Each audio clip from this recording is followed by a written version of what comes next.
네, 영끌 인터뷰 시간입니다. 국민의 4대 의무 중 하나로 일컬어지는 납세 의무. 대부분의 국민들은 충실하게 그 의무를 다하고 있지만 해마다 고액의 세금을 내지 않고 있는 체납자는 늘어나고 있습니다. 국세청이 공개한 고액 상습 체납자 명단에는 올해만 약 7천 명의 새로운 이름들이 추가됐는데요. 체납된 세금만 5조 3천억 원. 이렇게 세금을 계속 내지 않는다면 어떤 조치가 취해질까요? 자, 박영범 세무사 모시고 관련된 내용 짚어보도록 하겠습니다.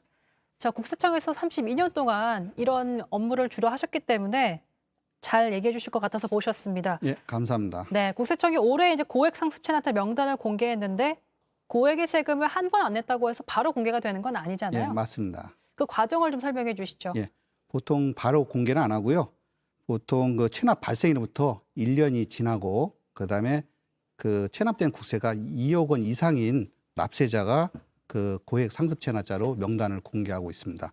이번에 그 명단을 공개할 때 고액 상습 체납자뿐만이 아니라 그 거짓 기부금 영수증 발급하거나 그런 의무를 불이행한 그런 기부금 수령 단체도 또 공개를 했고요. 네. 또 좀 비슷한 건데 이 사기나 기타 부정한 행위로 조세를 포탈해서 유죄 판결이 확정된 조세 포탈범도 이번에 명단을 공개했습니다. 어쨌든 1년이란 기간을 주고 또 그 사이 갚을 수 있는 그런 것도 기회를 주지만 그걸 지키지 않았을 때 공개가 되는 건데 체납되면 이렇게 이름이 공개가 됩니다. 근데 이거 외에도 어떤 조치들이 내려질까요? 일단은 아까 말씀하실 때 뭐 무조건 국세청에서 체납이 됐다고 무조건 공개하는 건 아니고요. 네. 지난 3월에 일단은 그 이번에 7천 명에 대해서 먼저 명단을 당신들이 공개할 거다. 이렇게 해서 안내를 먼저 해줍니다. 그래서 한 6개월에 걸쳐 가지고 세금을 내서 2억 미만으로 세액이 준다든지 아니면은 뭐 납부 의지를 보인다든지 아니면 본인이 불복으로 해서 아직 억울하다 이런 경우에는 약 그 한 700명 정도를 빼고 그 소명기를 주고 난 뒤에 명단이 공개됐고요. 네. 지금 그 고액 체납자가 이렇게 계속 늘어나는 거는 이제 전체적으로 그 경제 규모가 커졌기 때문에 어쩔 수 없이 좀 이렇게 세수도 커지고 체납액도 커지는 그런 자연스러운 현상도 좀 있습니다. 그래서 올해 체납액이 지난해보다 5,409억 원 늘어난 이유에 대해서는 아무래도 경제 규모가 커지기 때문에 체납액도 늘어나는 것이다. 예, 좀 올해는 그렇게 하고요. 네. 그렇게 늘어났고, 근데 작년에는 좀 더 체납액이 사실은 더 많았었습니다. 그래요? 요게 이제 보통 숫자는 2020년 기준인데, 2019년은 코로나19 그 초기 아니었습니까? 네. 그때 많은 자영업자들이 이제 생업을 포기하면서 그때는 약 30조 원까지 넘어서 오히려 2019년대는 거꾸로 체납액이 좀 늘었습니다. 예, 예. 원래 그렇다면 이렇게 매년 체납액이 증가하는 추세인 거예요? 왜 줄어들지 않는지. 전에는 그 특히 올해는 유달리 그 불법 그 도박 사이트를 운영한 그 상위 체납자들이 대폭 늘었습니다. 과거에는 좀 없었는데 네. 이번에는 그 각종 그 인터넷 사이트에서 도박 사이트를 운영하고 불법으로 운영하고 그런 수익 금액을 감추고 그래서 고발도 당하고 그래서 이제 그런 인원이 늘었는데 이제 작년에보다 이게 비교를 해보면은 한 체납액이 100억 원 이상인 고액 체납자 인원이 지난해는 한 28명인데 올해는 38명으로 10명 정도 늘어났고요. 네. 그다음에 전체 체납액도 5조 3,600억으로 아까 얘기한 대로 5,400억 정도가 더 늘어났습니다. 네. 뭐 경기에서 좀 늘어났지만 좀 이런 불법적인 그 도박 사이트 운영에서 불법 소득으로 인한 체납액이 좀 늘었습니다. 네. 근데 국세청에 따르면 이렇게 누적된 체납액이 지금 규모가 100조 정도 된다고 하는데 거기에서 징수되는 금액, 징수 가능성이 높은 금액은 또 현저히 낮다고 들었습니다. 10%에 불과하다고 하는데 이유가 뭐예요?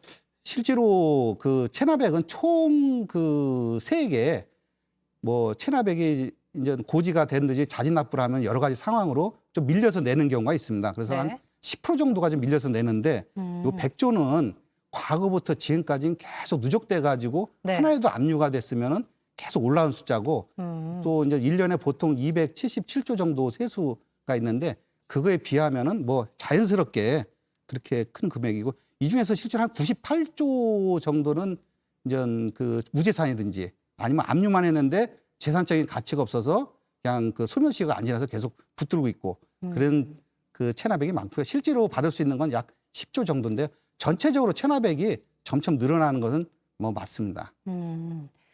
근데 이제 국제 징수 소멸 공공기관시효라는 게 있어서 예. 체납액이 있더라고 하더라도 5년 또는 10년이 지나면 국세청이 더 이상 세금을 이제 징수할 수 없다고 하는데 이걸 좀 악용하는 사례도 있다면서요? 있죠. 어. 5년만 무제산으로 되면은 그 소멸시효가 완성돼서 이제 더 이상 체납 처분을 안 하니까 그걸 이용하는 체납자가 뭐 있긴 있습니다. 근데 그거 5년이란 걸 피하려면 사실 굉장히 생활에 압력이 좀 많이 있을 것 맞습니다. 같은데. 실제로 뭐 저도 주변에 친지나 있지만 실제로 이제 열심히 일을 했는데도 불구하고 자기가 뭐 부도를 내기도 싫었는데 사업 실패로 그렇게 해서 무제산이 된 경우도 있고요. 네. 그런데 뭐 그런 분도 있고 또는 악의적으로 고의적으로 부도를 내듯이 고의적으로 체납을 하고 5년이 지나서 여기 소멸시효를 노리는 그런 악성 체납자도 물론 있습니다. 그러니까 고의적으로 내지 않는 경우들이 더 많은가요? 아니면 내지 못하는 경우가 더 많은가요? 사실 체납이 되면은 국세청에서 우리 국민들이 아는 것보다도 상당히 좀 많이 괴롭힙니다. 일단은 금융거래도 못 하고요. 150만 원 기초생활 이상의 그 금액에 대해서 금융거래도 못 하고 심지어 뭐 해외여행도 못 가고요.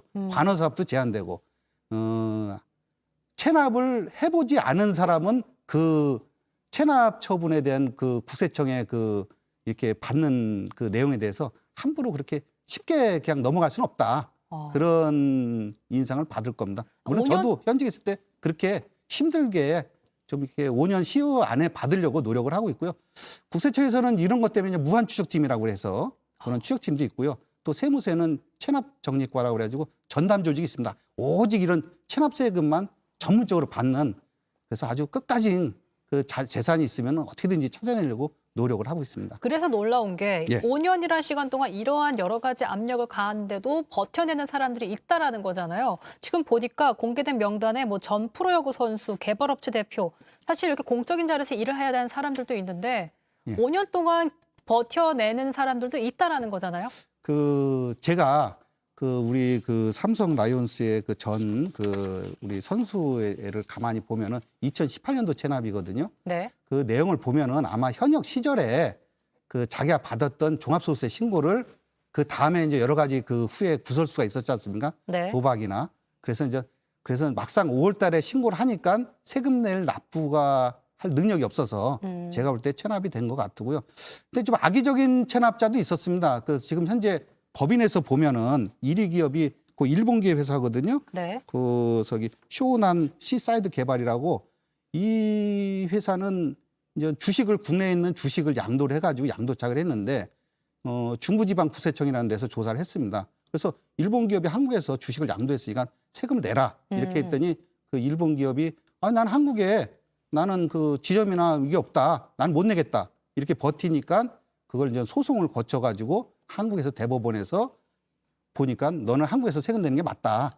그렇게 해서 최근에 대법원 판결이 되면서 올해 법인 1위로 그렇게 지금 올라왔죠. 이런 경우에는 이제 악의적으로 조세 회피를 국제적인 조세 회피를 좀 하려다가 이제 우리나라 국세청한테 추적을 당하고 그래서 확인이 된 경우죠. 예. 이렇게 세금을 거두려는 국세청의 입장과 그걸 또 교묘하게 피해가려는 체납자들의 입장이 있을 것 같은데 예. 그 수법이 점점 더 교묘해진다면서요? 예, 고전적으로는 아까 얘기한 대로 5년 이내는 일단 무제산이면 된다. 이렇게 보통 국민들은 알고 있죠. 그래서 이제 국세청에서도 공공기관이기 때문에 함부로 뭐 집도 수색도 하고 그렇게 할 수는 있죠. 그래서 이제 과거에 어려운 시절에는 전 건설업체나 여러 업체들은 아예 자기 자신 회사를 어느 정도 해서 폐업이 예상된다, 기업이 예상된다 그러면 자기 힘으로 재산을 안 놓고 이제 전부 다 친인척 명의로 해서 하는 경우도 있고 또는 이제 가끔 나오죠.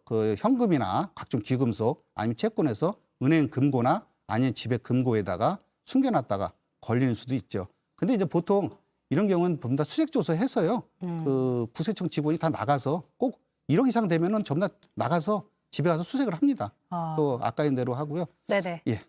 그래서 앞으로 이제 국세청에서 고액 체납자를 신고하고 받을 수 있는 포상금을 20억에서 30억으로 대폭 늘리기도 했는데 예. 앞으로 좀 고액 체납자를 적발하는 데 큰 역할을 하기를 기대하겠습니다.